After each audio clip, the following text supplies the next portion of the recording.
Hello everyone, welcome to Plant Science Simplified by Ganesh Shandye, and in today's topic we will be dealing with the factors affecting water absorption.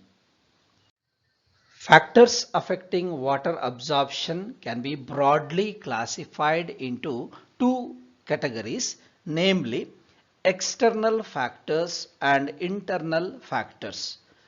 Among external factors, available soil water, concentration of soil solution, soil temperature, soil aeration plays a very important roles. Whereas in internal factors, transpiration, absorbing root systems and metabolism are very important factors to consider which will affect the water absorption. The first major external factor, that is the availability of soil water. Here first we have to consider the different forms of water. What are the different forms of soil water? So first let us consider hygroscopic water. Hygroscopic water is the water which is tightly bound to the soil particles. It is not available for the plants. And next comes to the capillary water. Capillary water is the water which is present between the soil particles. And next, combined water is the form of water which is combined chemically into the soil.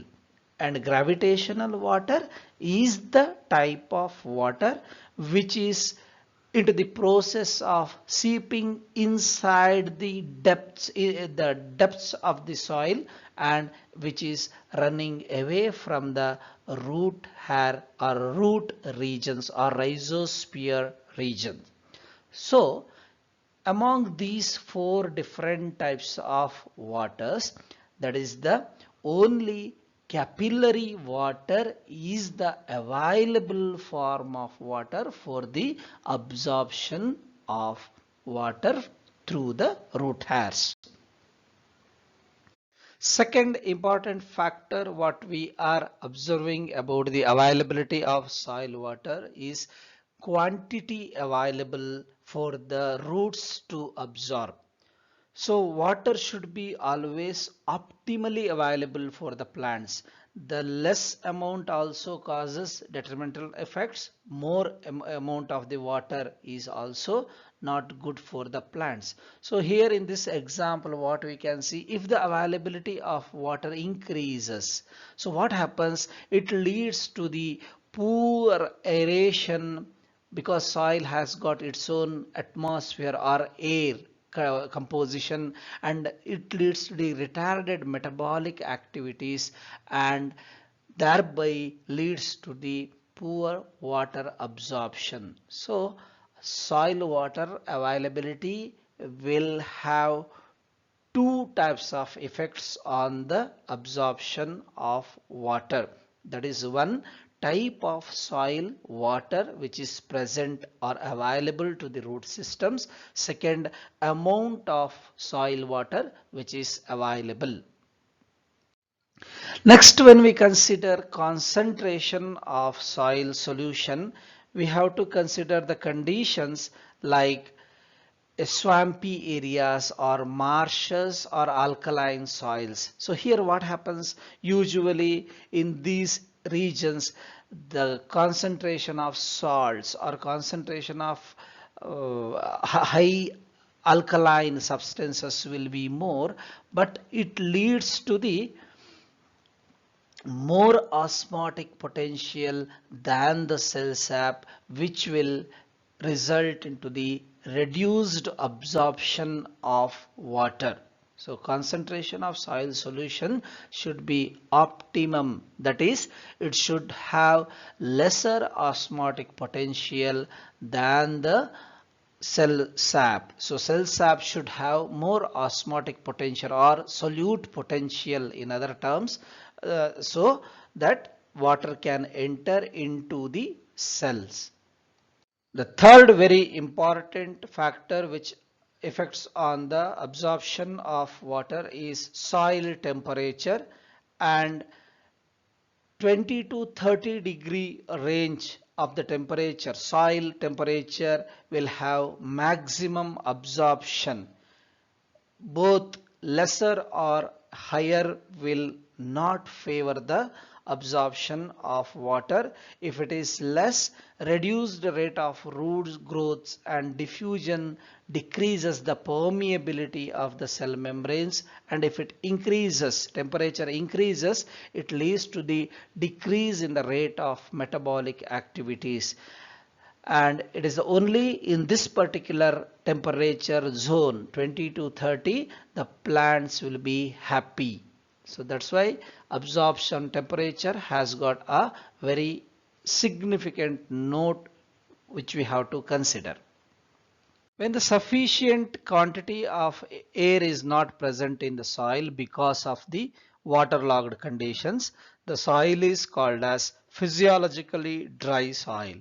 And this particular type of soils will create deficiency in the levels of oxygen, which will leads to the accumulation of carbon dioxide, which will result into the retardation of metabolic activities, and which will result into the poor water absorption.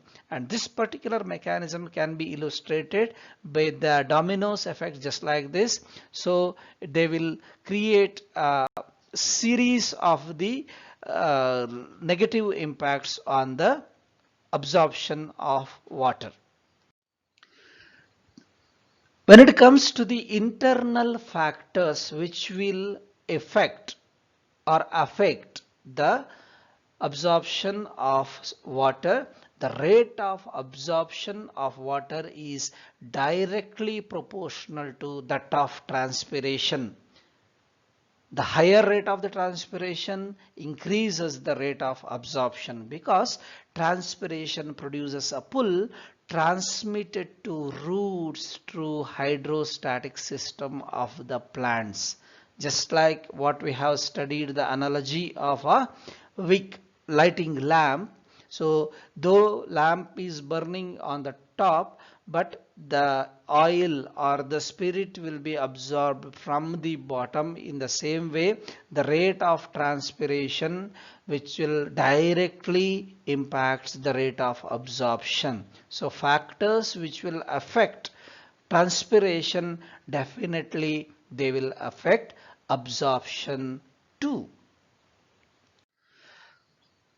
Absorbing root systems plays very important role in the plant's water absorption capacity, as we know that the efficiency of water absorption depends upon the root system, the intactness of root system, how much the rhizosphere has covered, that all those things will matter within the available range of water, because the number of root hairs accounts for the rate of absorption. And the development of root hair is also more in moist condition. That is, this is give and take mechanism. For the absorption of the water, root hairs are required. For the growth of root hairs, water is required. So the presence of water will enhance the number of root hairs. The enhancement in the root hairs, number of root hairs, will account for the more amount of absorption.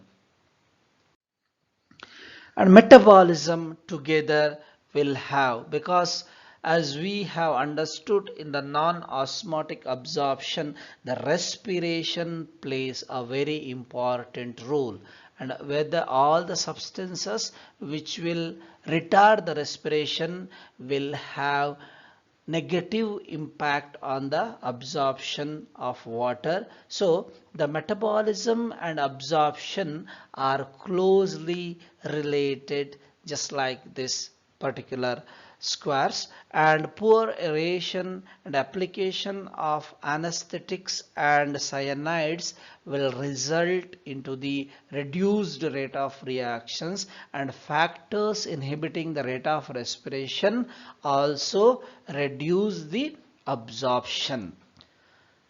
These are all the different factors which we have discussed so far, which will affect the absorption of water. Hope this particular lecture was useful to you. Thank you for listening.